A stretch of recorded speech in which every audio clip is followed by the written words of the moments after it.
One of the biggest mistakes I see CrossFit athletes making is having unstructured training. This creates such a problem for people when they are trying to compete in the open and they show up in the next year with the same thing that they're not good at year after year after year because they didn't put structured progressions in place to get better at a specific thing.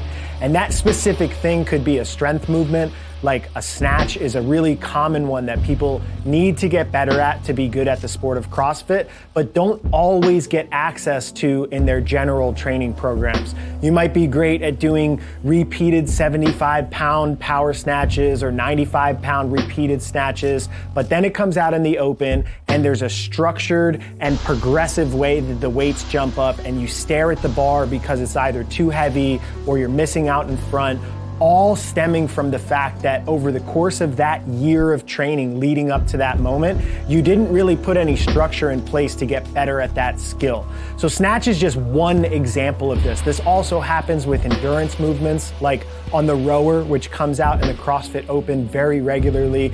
People don't really want to do row training. It's boring, it takes a really long period of time, it's uncomfortable, it's not really exciting to the people that like to do a lot of different varied things in CrossFit. They don't really want to sit down on the rower for a 30-minute long session of intervals to figure out what paces they can hold, how long they can breathe, and then inevitably it comes out in the open and it's a 27, 21, 15, 9 workout with row calories, and then people either don't know how to pace it, don't know what wattages or outputs they can hold on there, and they just get chewed up on the leaderboard because they didn't put any structure in place to improve that rowing metric.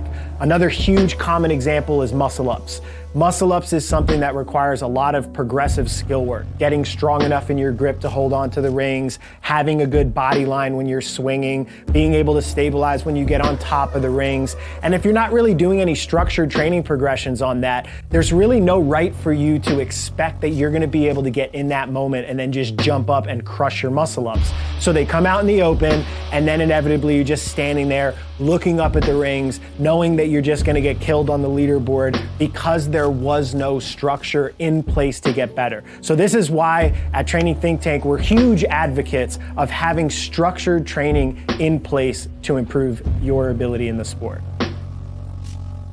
Now, if you don't really want structured training and you're just in CrossFit to exercise and just get sweaty, there's really no problem with having unstructured training. But being an athlete is about making a decision that in the open or quarterfinals or semifinals or the games, you want to be able to shine at your best.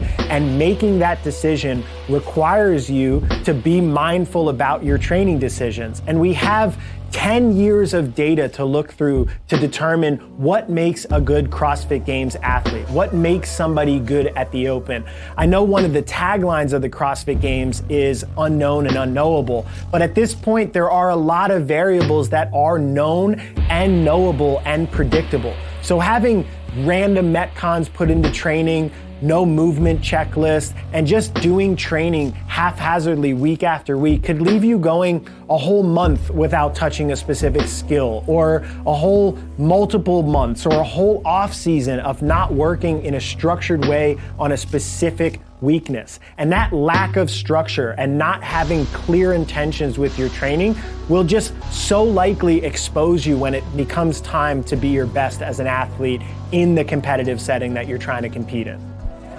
So what we've done is we've looked at these competitions over the years and we've collected the data. And with the data and analyzing it, we are able to know a couple different things. We're able to know what are the common movements that come out and have been tested.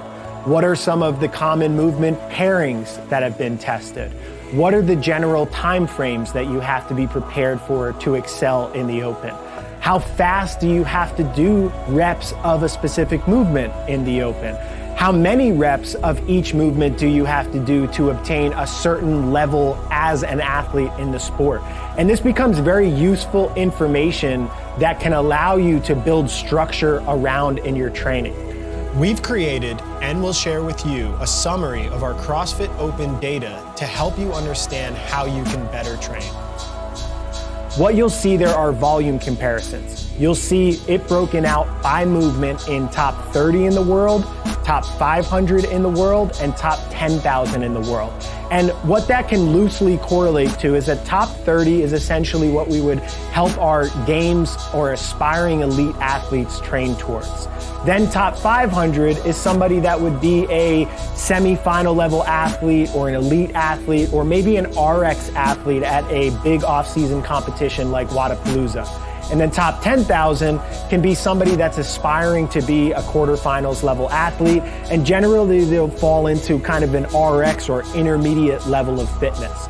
So this can allow you to say, I want to compete at this level in the sport, and you can cross-reference to understand exactly how many reps of a specific movement you have to be prepared for if you want to do well in that competitive event. As an example, if we look at toes to bar, for an elite athlete, they have to be able to handle 102 toes to bar.